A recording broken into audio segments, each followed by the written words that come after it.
Assalomu alaykum hurmatli birodar do'stlarim, yaqinlarim, mehribonlarim. Yandex kompaniyasiga ishonch qolmadi, aldoqchi. U meni aldadi. Yandex kompaniyasiga aytdiki, litsenziyani olgin, eskib qoldi dedi. Litsenziya oldim. Anaqa 500 ming pul so'radim poddershkadan. Poddershkadan pul so'radim, pulimni berishmadi poddershka. Nimaga poddershka bo'ladi, buni tushunmayman. Kelgan aytdiki, anaqa 11-chislo kuni 11-mayda aytdiki, sen dedi Yandexga nakleyka qilgin dedi. Nimani? Anu reklamasini, ularning reklamasini. Reklama qildim. Kecha o'zi nimada? Mana, qarang, reklama qildim mamnusini. Reklama qildim. Reklama qilsam, endi bunga men pul to'larkanman. 3 minimalni. 1 million pul to'larkanman buni. Bormadim ani, gayisiga ham bormadim. Anu gayiga emas, anu yagona darchaga borib, yagona darchada anaqa afarmina qilarkanman buni.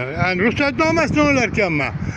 Buni bir og'iz aytmadi, buni reklama qilyapti, reklama qilganim uchun ular menga pul to'laydi desam, bular mendan pul ishlayapti. Qancha odam ishlatsam, o'shanga qarab turib pul to'larkan.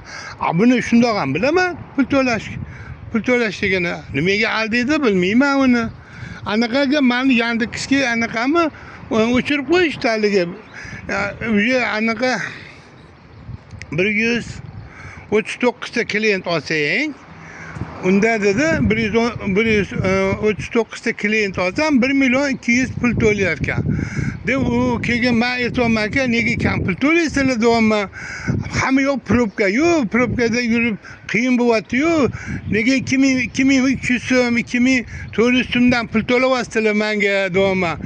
Anaqa nima deydi? Komfort yozadi. Komfortga 2300 so'mdan pul beradi. Komfortni nima keragi bor unda? U keyin menga anaqa nimani yoqqin dedi, klientim. Nimani yoq dedi haligi konditsioneri.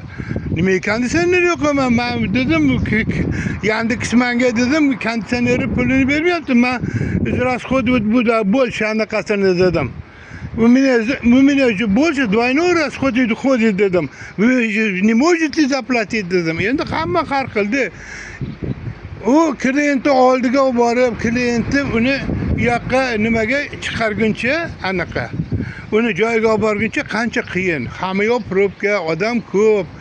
Ko'chada yurib bo'lmaydi-ku.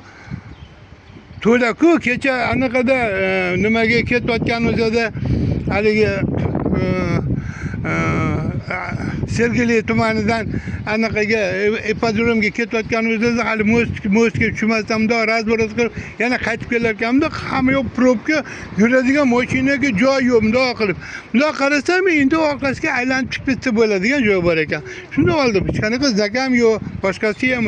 Shartali mostga tushmasdan shunda qayirsam, bu deydi, nimaga deydi, sen deydi, anaqa narusheniya qilyapsan deb menga anaqa qo'ydi. Sen gayimisan? Menga narusheniyani gapiradigan.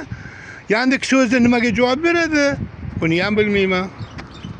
Xolos, Yandexdan xafaman, sizlarni bilmayman, sizlar nima deysizlar? Men umuman viskasini olib tashlayapman.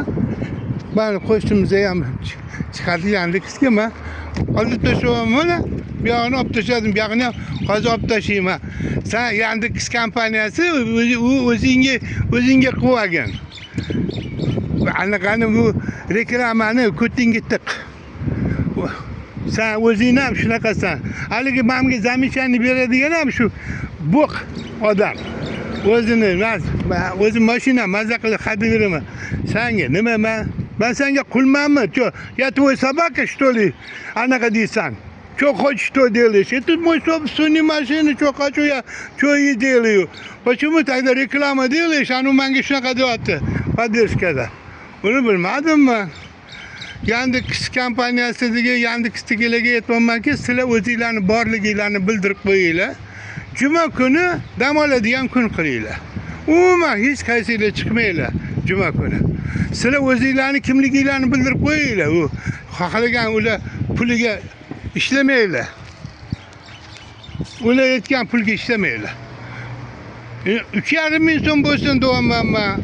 Eng kami o'zi anaqaga o'zi qiyin bo'lyapti-ku. O'zi 3 ming so'mdan to'laganda anaqa Yandexga 20% to'layman, anaqaga gazga 20% to'layman, zo'rg'a chiqib o'shanda 60% menga pul qilyapti.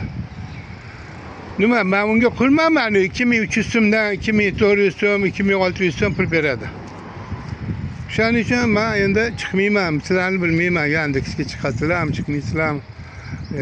Bu ular endi quturib ketdi. Keyin Yandex kompaniyaning rahbarlari yo'q, bu nomi bor, o'zi yo'q, mafiya. Nimaga shunaqa deyapman? Chunki bitta ham telefon qilib kim bilan gaplashishni bilmadim. Ular menga zamechaniya qiladi. Kim bilan gaplashaman? Kim zamechaniya qilyapti? O'shaning oldiga boring dedim. Hech ofisga hech qaysi bilmaydi qayerga borishini. Ularning telefoni ham yo'q, boshqasi ham yo'q. Nimaga Yandex kompaniya telefonini olib tashlagan? Nega odamlar klientdan gaplasha olmaydi? Chunki sport qilmasin deydi. Ular xohlagan narsasini qildiraveradi. Bilmadim endi. Yandex kompaniyaga ishonch qolmadi. U pulni juda ham kam beryapti. Odamlarni mesej. Bobo qilib qo'ydi bizani. Deydi, o'ta deyli. Menga kerakmidi bu? O'zi menga nastavit qildi menga.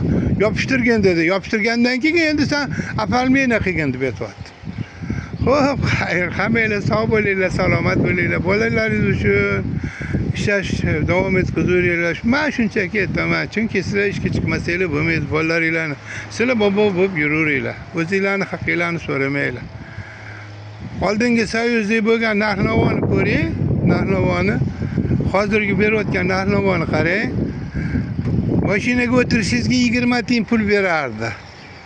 Keyin har anaqasiga 1 kilometriga 2 tiyindan urarmidi o'sha. 20 tiyin urardi. Kilometriga 10 kilometr bo'lsa 2000 so'm bo'lardi. Aslida bilasizlarmi, 2000 so'mga qancha pul anaqa benzin berardi? 10 litr benzin berardi. 20 tiyin edi anaqa 1 litri. O'tirishingizga 1 litr. Bu sizni o'tirishingizga Yandex pul beradimi shunaqa? O'tirishiga, klient o'tirishiga 1 litr bo'lsa, anaqa nech pulligini ham bilmayman. To'g'risi, uni o'zi boshim ham qotdi. 20 tiyin bo'lsa, 20 tiyinga 1 litr beradigan bo'lsa, 1 litr hozir 100 mingmi? Hozir sizlar nima? O'sha narxga loyiqmisizlar, loyiq emasmisizlar? Keyin boy shundami? O'zimniki-yu, men xohlagan 1 so'm pul bermadi, 500 ming so'm anaqaga nimadan bu anaqaga podderskadan pul so'radim. Podderska o'zi nima bu? Faqat mana zamechaniya yozishga podderska chiqarilganmi? Sizlarning aybinglarni, kutinglarni topish uchun anaqa podderska chiqarilganmi? Men pul so'radim, bermadi. U bera olmaydi pul. U podderska qilmaydi, u ayb qidirar ekan. Men bilan telefon, men bilan yuzma-yuz gaplashadigan erkak yo'q. O'shalar rahbarlarning ichida. Ko'chada oldin yurib ko'rsin, odamlarga xizmat qilib ko'rsin. Kiradigan joyimizda probka, hamma yoq kirib bo'lmaydi. Podyezdga kirib bo'lmaydi, kirib chiqib bo'lmaydi. Yana gapiradi, sharoit to'g'risida aytadi. Tushunmadim xullas Yandex kompaniyasiga. Hammanglar sog' bo'linglar, salomat bo'linglar, bolalarning ovqatini ko'ringlar. Xursandchilikda ishlaylar. Allohu akbar.